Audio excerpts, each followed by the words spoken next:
Hello बच्चा लोग, कैसे हैं आप लोग? उम्मीद है अच्छे होंगे।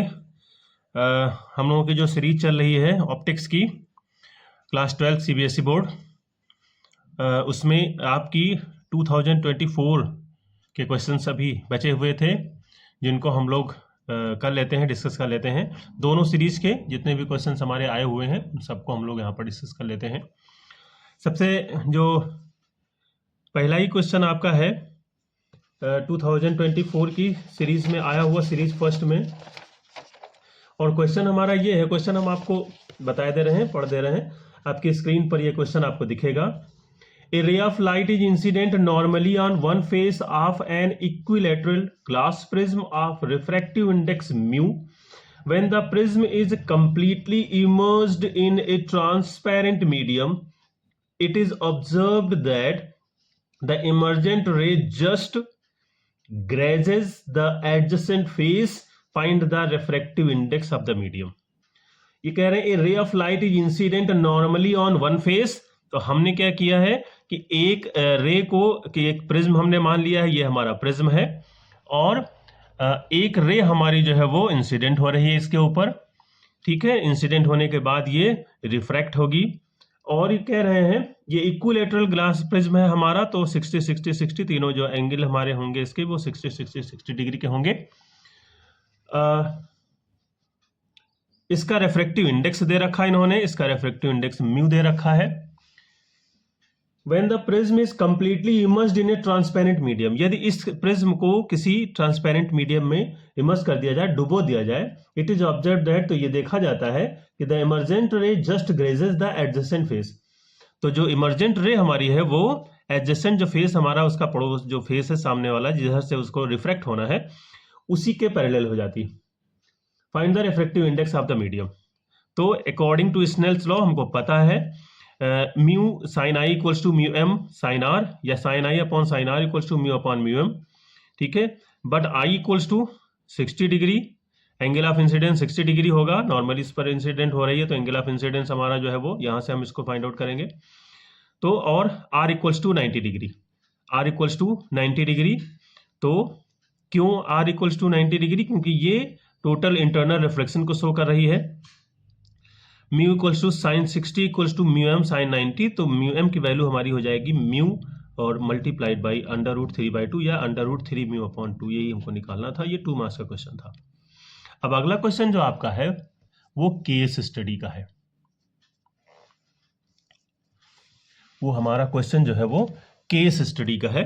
तो जरा सा इसको भी देख लीजिए कि हमारा क्वेश्चन ये क्या है। पहले मैं क्वेश्चन आपको पूरा केस पढ़ दे रहा हूं, आपके स्क्रीन पर ये क्वेश्चन आपको दिखेगा। और ये क्वेश्चन है आपका, केस है आपका जो है, तो ये इसके पहले वाले में भी केस कुछ इसी तरीके का था, उसी से मिलता जुलता केस इसमें भी आया हुआ है। 2023 का जो केस स्टडी हम लोगों ने किया था, बिल्कुल उसी तरीके का है ये भी।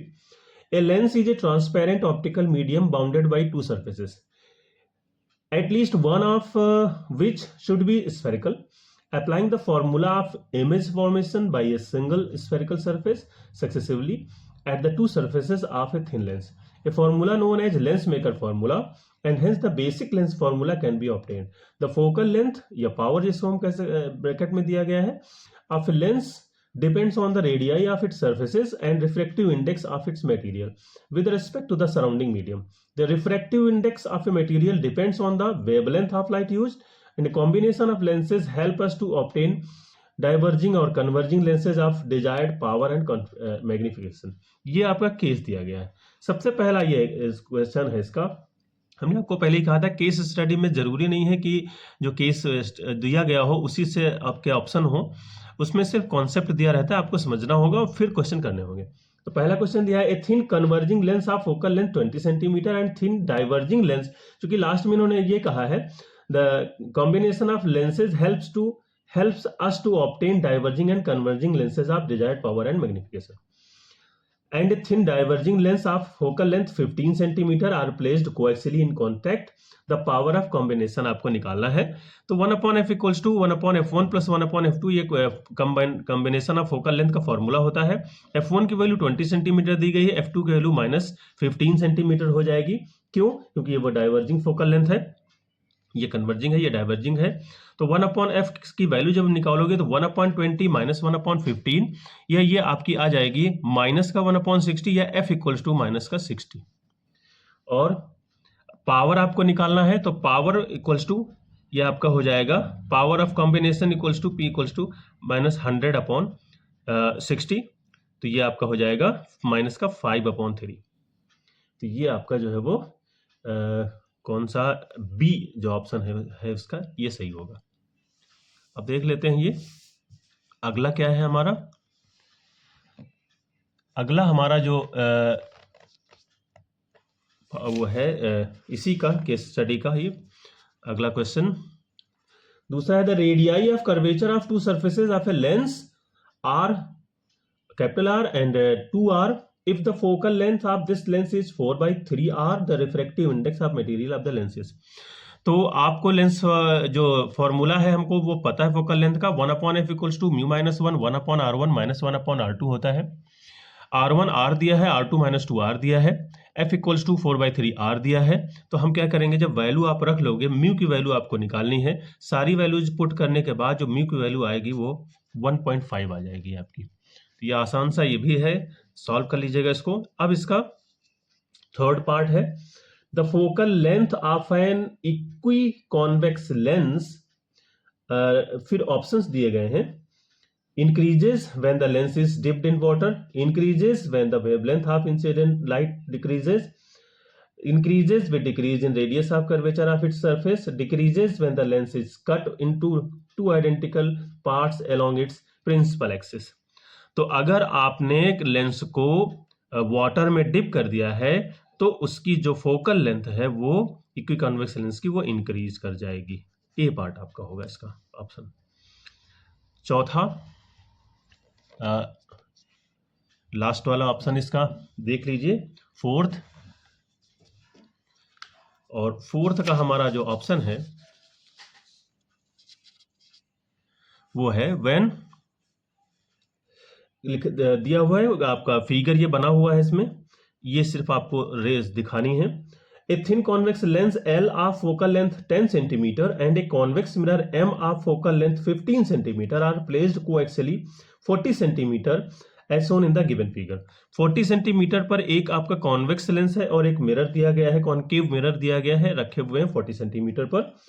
फोकल लेंथ L की दी गई है आपको लेंस कॉन्वेक्स लेंस की, और कॉन्केव मिरर की भी फोकल लेंथ दी गई है। एक की फोकल लेंथ है 10 सेंटीमीटर, तो कॉन्वेक्स लेंस की 10 सेंटीमीटर है, तो जाहिर सी बात है कि यहाँ से यहाँ तक की जो डिस्टेंस है इधर आपका ये फोकल लेंथ होगी, ये 10 सेंटीमीटर मैंने लिख दिया है।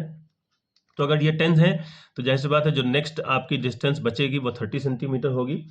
तो आपको ये कह रहा है beam of light coming parallel to principal axis is incident on the lens, the final image will be formed at a distance of 10 centimeter left of the lens, 10 centimeter right of the lens, 20 centimeter left of the lens, 20 centimeter right of the lens। तो जाहिर सी बात है ये आपसे final image पूछ रहा है, तो फाइनल इमेज हमारी यहीं पर बनेगी।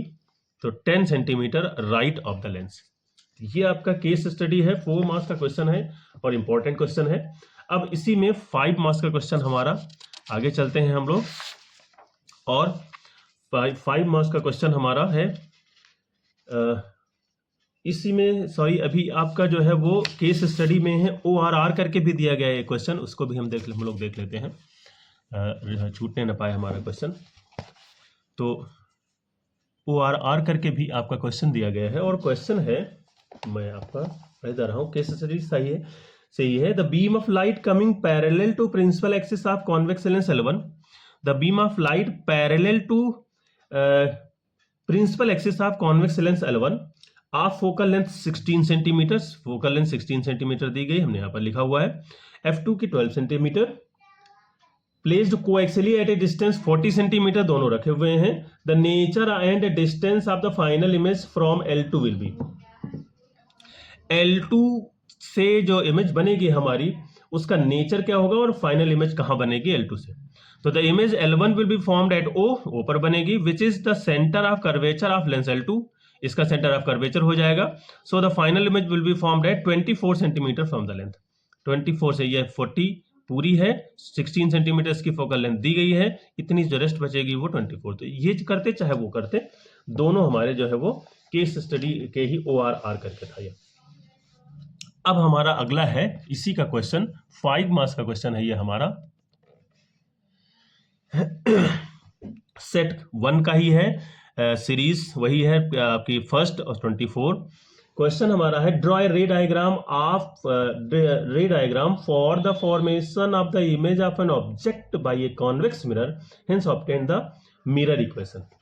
आपको रे डायग्राम बनाना है इमेज फॉर्म होती हुई कॉन्वेक्स मिरर की, और उसका मिरर इक्वेशन भी आपको। तो ये हमारा कॉन्वेक्स मिरर है, ये हमारे पास एक ऑब्जेक्ट रखा हुआ है।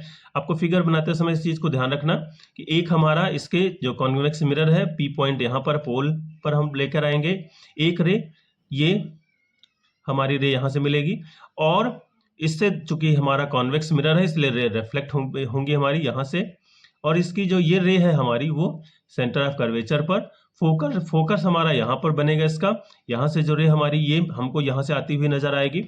तो इसलिए ये रे कॉन्वेक्स मिरर आपको बनाने की प्रैक्टिस कर लेनी है। पोल से फोकस की आपकी जो लेंथ होगी या डिस्टेंस कह सकते हैं, ये फोकल लेंथ के बराबर होगी। v ऑब्जेक्ट जो हमारा इमेज बन रही है उसकी डिस्टेंस है, u जो ऑब्जेक्ट रखा हुआ है कॉन्वेक्स मिरर से उसकी डिस्टेंस है। तो हम मान लेते हैं A B an object placed at a distance u from the convex mirror and a dash b dash be the image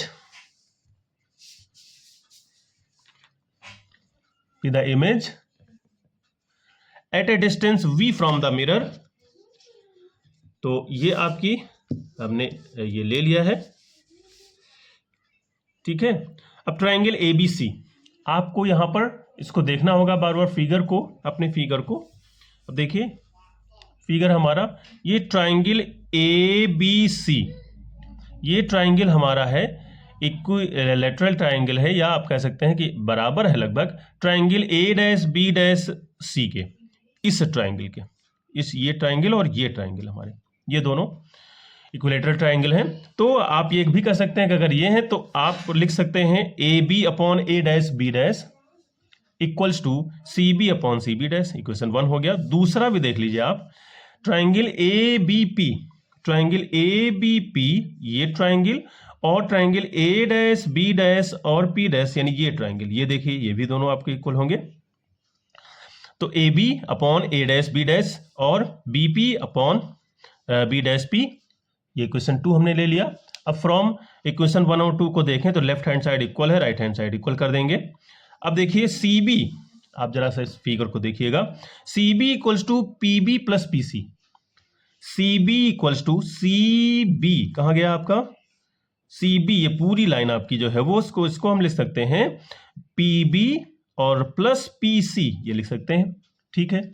दूसरा है हमारा CB डैश को हम PC माइनस PB लिख सकते हैं, CB डैश को हम PC और माइनस PB डैश लिख सकते हैं। जाहिर बात है इस पूरे से इसको सब्ट्रैक्ट कर देंगे। तो अब क्या करेंगे हम, इक्वेशन 3 आप में हम CB और CB डैश की वैल्यू रख दिया हमने, ठीक है। तो आपकी ये PB plus PC upon PC minus PB dash equals to यहाँ से PB अपॉन PB डैश हो गया। बाई साइन कन्वेंशन के तहत आप देख लीजिएगा भाई, PB की वैल्यू माइनस V होगी, PB की वैल्यू माइनस V होगी, PB डैश की वैल्यू प्लस V होगी, PC की वैल्यू R होगी, PC ये रेडियस ऑफ कर्वेचर हो जाएगी, ठीक है। तो अब आपके पास अब इसको सबको रख दीजिए, तो minus U plus R upon R minus V equals to minus U upon V, और ये इसको जब आप सॉल्व करेंगे तो आपके पास एक इक्वेशन आ जाएगी 2uv equals to V R plus U R. अब यू वी आर से हम डिवाइड कर देंगे सब में, तो V R upon U V R plus U R upon U V R, two U V R, two U V upon U V R, 2 upon R equals to 1 upon F plus 1 upon V, but R equals to 2f होता है, तो इससे आपका mirror formula आ गया 1 upon F equals to 1 upon U plus 1 upon V. ये आपका formula भी निकालना था साथ में। और फिर हम लोग आते हैं सेट 1 के ही अपने अगले क्वेश्चन, जो कि ये वही है,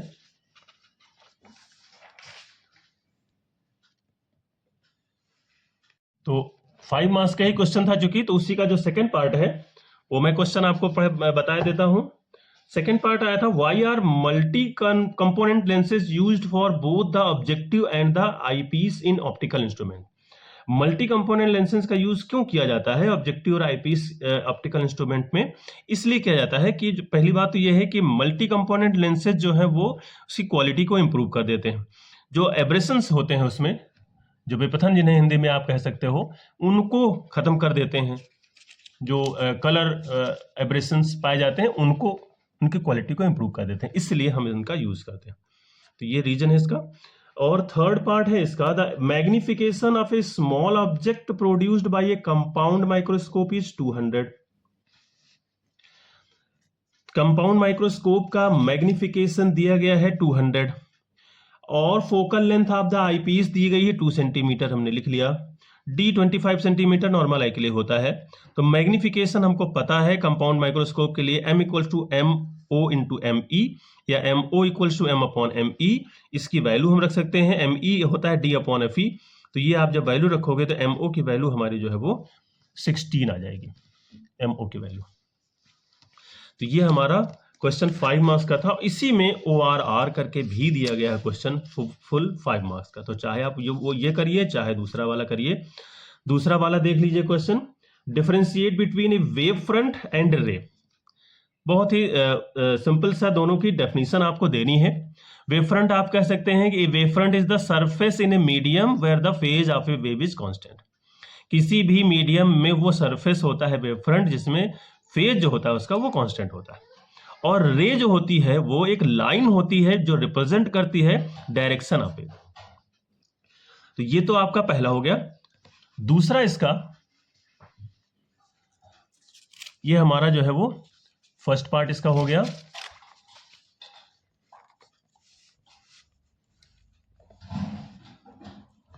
और दूसरा है जो है वो ऑलरेडी हम लोग इसको डन कर चुके हैं, state Huygens principle and verify laws of reflection using suitable diagram. इसको इसके पहले वाले वीडियो में हम लोग कर चुके हैं, इसलिए हम इसको नहीं करेंगे। और दूसरा अब अगला देख लीजिए, न्यूमेरिकल है हमारा।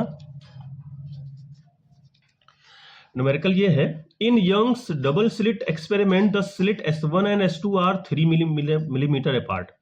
यंग्स यानी YDSC में जो स्लिट है दोनों के बीच की जो डिस्टेंस है वो 3 सेंटीमीटर है, हमने स्मॉल डी लिख लिया।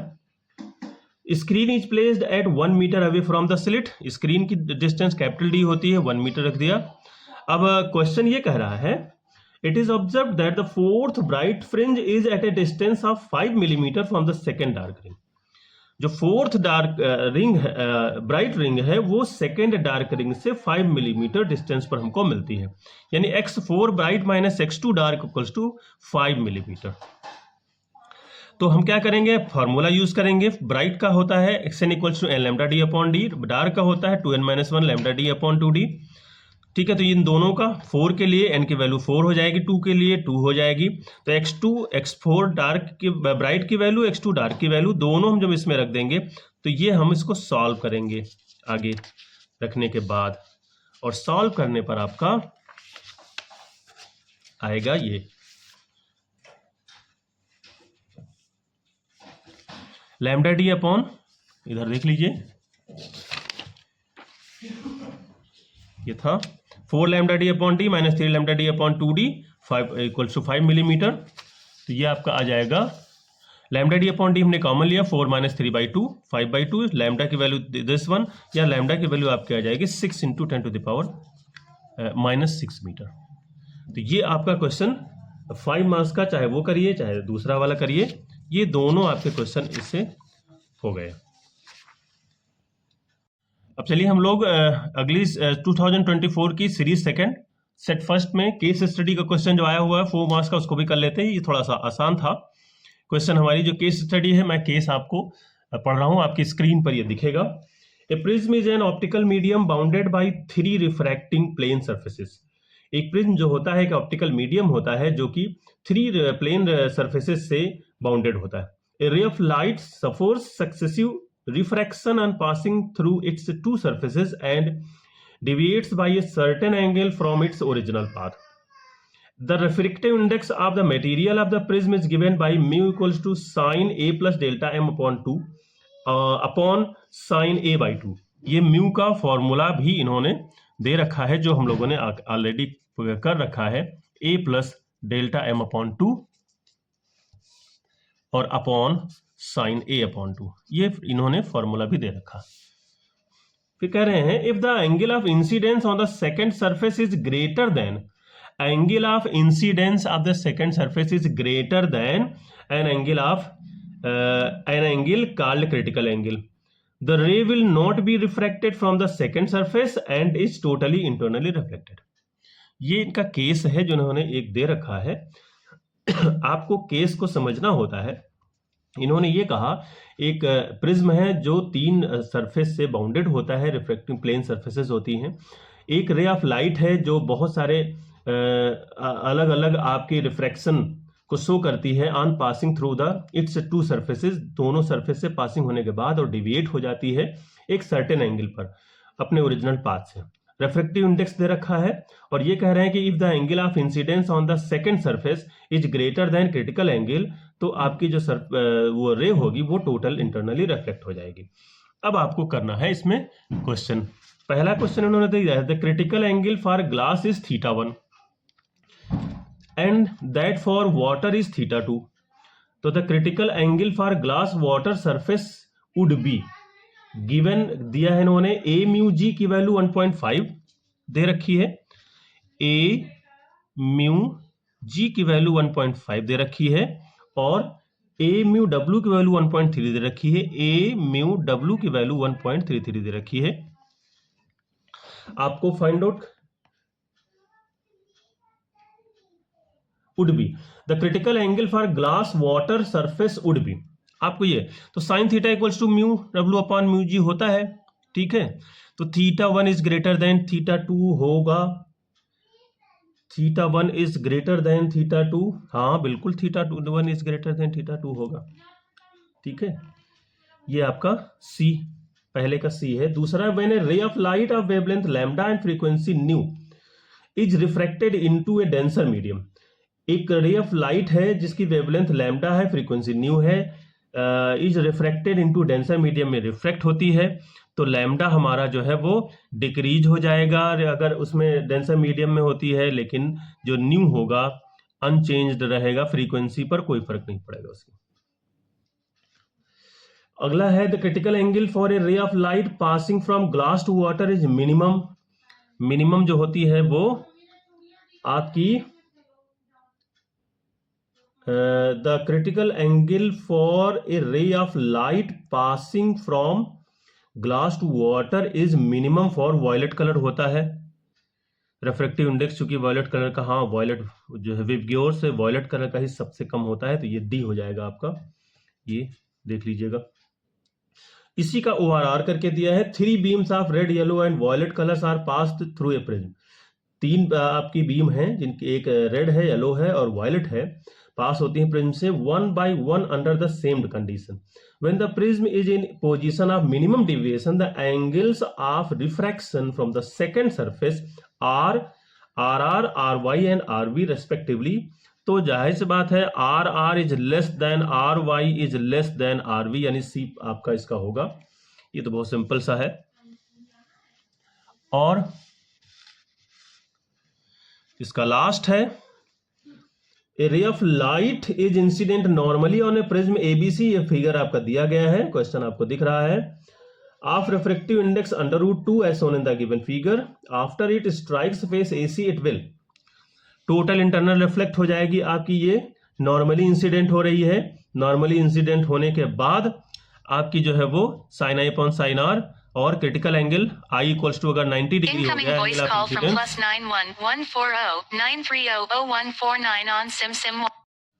तो ये क्वेश्चन आपका a ray of light is incident normally on a prism ABC of refractive index √2 as shown in given figure, after it strikes face AC it will go straight under deviated, just graze along the face AC, refract and go out the prism, undergo total internal reflection पर हो जाएगी, क्योंकि normally incidence हो रही है prism पर, इसलिए total internal reflection हमारा होगा इसका।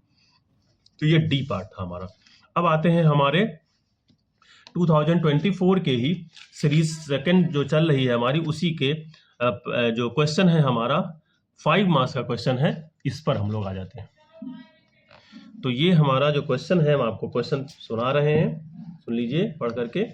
ए plane light wave propagating from a rarer to denser medium is incident at an angle I on the surface separating two media using Huygens principle. Draw the refracted wave and hence verify Snell's law of reflection. इसको already हम लोग done कर चुके हैं। इसके पहले दो हमारे पास मीडियम बनाया था हमने, एक मीडियम 1 एक मीडियम 2, तो ये हम लोग कर चुके हैं। इसका न्यूमेरिकल है, in Young's double slit experiment the slits are separated by 0.3 millimeter and the screen is kept 1.5 away. The wavelength of light used is 600 nanometer. Calculate the distance between the central bright fringe and fourth dark fringe. दिया गया है आपको, d की value दी गई है इतनी 0.3 millimetre और d capital D की वैल्यू 1.5 और लैम्डा की वैल्यू 600 नैनोमीटर, n की वैल्यू 4। तो xn की वैल्यू हमारी, चूंकि इन्होंने ये कहा है distance between central bright fringe and fourth dark ring, तो आप ये सेंट्रल ब्राइट फ्रिंज हमारी अगर यहाँ है और यहाँ पर आपको फोर्थ डार्क रिंग की वैल्यू निकालनी है, यानी एक्सन डार्क के लिए फॉर्मूला लगा दीजिए। तो ये हमारा फॉर्मूला जब आप लगाओगे तो x4 की जो वैल्यू आएगी वो आएगी 1.05 इंटू 10 टू द पावर -2 आ जाएगी।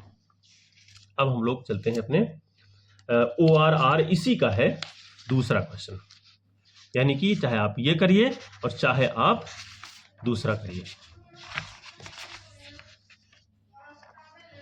दूसरा है इनका क्वेश्चन, ये कह रहे हैं discuss briefly diffraction of light from a single slit and draw the shape of diffraction pattern. Diffraction pattern के शेप को आपको बताना है और diffraction due to a single slit करना। तो ये देखिए, ये हमने स्लिट मान ली, AB स्लिट है, D इसकी जो है विड्थ है, ये कॉन्वेक्स लेंस है, ये स्क्रीन रखी गई है, ये कंसीडरेशन आपको करना पड़ेगा। कैपिटल D पर स्क्रीन है, D इसके बीच की विड्थ है, कॉन्वेक्स लेंस है, डिफ्रैक्शन पैटर्न हमारा एट एन एंगल थीटा पर, ये थीटा एंगल हमारे होते हैं, ये डिफ्रैक्ट होता है पैटर्न P स्क्रीन पर, P पॉइंट पर हमको मैक्सिमम मिनिमम फाइंड आउट करना होता है। O पर हमको मैक्सिमम कंडीशन ही मिलेगी, ये सेंट्रल ब्राइट मैक्सिमम, क्योंकि A से जाने वाली जो रे है और B से जो जाने वाली रे है, रीच होने वाली at point O, the path difference between the two rays, these two rays is 0, इसलिए यहाँ पर हमको सेंट्रल ब्राइट मैक्सिमम मिलेगा। यहाँ से लाइट इंसिडेंट हो रही है और ये इसका जो इंटेंसिटी डिस्ट्रीब्यूशन कर्व होता है वो ये है, पाथ डिफरेंस और इंटेंसिटी के बीच में। तो ये आप जो इसकी लैंग्वेज है वो देख लीजिए कि इस लैंग्वेज में आपको जो कुछ आपने बनाया है वही कुछ आपको लिखना है, ये देख लीजिएगा इसको। Consider a parallel beam of monochromatic light falls normally on slit AB। Slit AB पर एक मोनोक्रोमेटिक लाइट हमने ले रखी है जिसकी विड्थ D है, उस पर इंसिडेंट होती है normally. After passing through the slit the diffraction pattern is obtained on the screen by the lens L. The diffraction pattern consists of central bright fringe and having alternate dark and bright fringes of alternating या decreasing intensity are obtained on both side. इस screen पर O के दोनों तरफ आपको decreasing intensity के alternate dark और bright fringes नजर आएंगी। C हम मान लेते हैं, let C be the centre of slit. C को हम सेंटर मान लेते हैं स्लिट का, ये देखिए यहाँ पर आपका C है, सेंटर ऑफ स्लिट है, तो इसको हम मान लेते हैं let C be the centre of the slit AB। According to Huygens principle all the wavelets originating from slit AB are in same phase and get the central maximum at O। यहाँ से जो आएंगी central maximum हमको देंगे क्योंकि same phase में होंगे, path difference इनका 0 होगा इनके बीच का। अब हम लोग इसी के लैंग्वेज को थोड़ा सा और आगे कंटिन्यू करते हैं। Now the position of secondary maxima and minima. Secondary maxima और मिनिमा की पोजीशन को फाइंड आउट करने के लिए हमको क्या करना है, क्योंकि सेंट्रल मैक्सिमा तो हमको मिल गया, अब हमको जो P पॉइंट पर क्या मिलेगा, तो P पॉइंट हम मान लेते हैं be the point on the screen eight a distance x from O, all the secondary waves travelling in A direction at an angle theta with CO reaching at P. The intensity at P depends on the path difference between secondary waves according to the figure. Path difference between the rays reaching at P ये BN हो जाएगा। अब कैसे BN हो जाएगा ये भी आप देख लीजिए एक बार। देखिए ये रे यहाँ से यहाँ तक गई, ये रे यहां से यहां तक गई। अगर आप इस रे को यानी इस पॉइंट को उठा करके और पॉइंट ओ पर ले आए, पी को यहां पर ले आए, तो ये जो एन नॉर्मल आपने दिया है ये यहां आ जाएगा इस पर, यानी आपका जो पाथ डिफरेंस है वो बी एन है, और बी एन ये थीटा है ये यहां पर, तो ये बी एन को अगर हम करें तो डी साइन थीटा हो जाएगा, ए बी साइन थीटा। तो ये आपका पाथ डिफरेंस हो गया, और phase difference 2 pi upon lambda into path difference होता है, उससे हमने इसका फेज डिफरेंस लिख दिया। इंटेंसिटी डिस्ट्रीब्यूशन कर्व जो हमने शो किया है उसको आपको बनाना पड़ेगा। ये हमारा इंटेंसिटी डिस्ट्रीब्यूशन कर्व है जो पाथ डिफरेंस और इंटेंसिटी के बीच में बनता है। तो ये हमारा इंटेंसिटी। अब इसका दूसरा जो क्वेश्चन है हमारा वो न्यूमेरिकल है, इसी में लगा हुआ, और वो न्यूमेरिकल ये है, in a Young's double slit experiment the slit is, नहीं ये क्वेश्चन हमारा दूसरा है, ORR करके था, sorry. An object is placed between the pole and the focus of concave mirror using mirror formula prove mathematically that it produces a virtual and an enlarge image. एक object को place किया गया है pole and focus of concave mirror, concave mirror के pole और focus के बीच में एक ऑब्जेक्ट को प्लेस किया गया है। आपको मिरर फॉर्मूला यूज करते हुए इसको बताना है कि हमारी जो इमेज है वो एनलार्ज होगी। ठीक है, तो चलिए भाई, फ्रॉम मिरर फॉर्मूला हम लोगों को पता है क्या होता है mirror formula, 1/v equals to 1।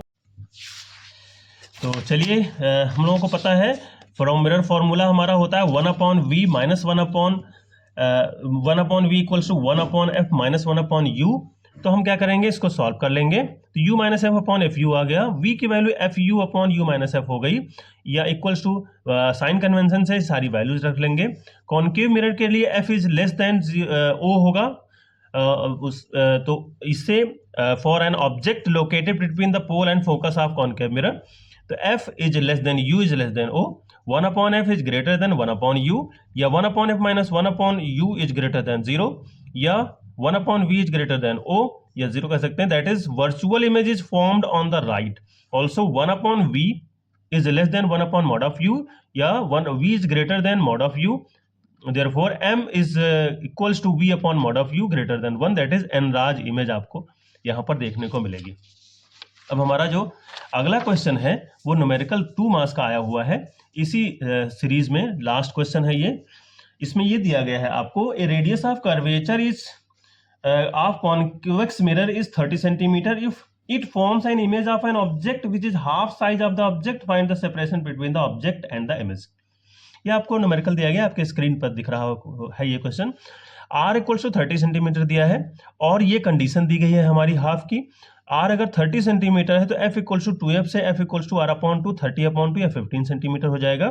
अब हम लेंस इसका फॉर्मूला यूज करेंगे फोकल लेंथ का, तो जब फॉर्मूला यूज करोगे आप तो v की वैल्यू 7.5 आ जाएगी और u की वैल्यू 15 सेंटीमीटर आ जाएगी, तो जो सेपरेशन आएगा दोनों के बीच का वो 25.5 सेंटीमीटर। तो ये हमारा जो ऑप्टिक्स है उसको हम लोगों ने पूरी यूनिट कवर कर ली है। अब हम लोग अगली यूनिट स्टार्ट करेंगे।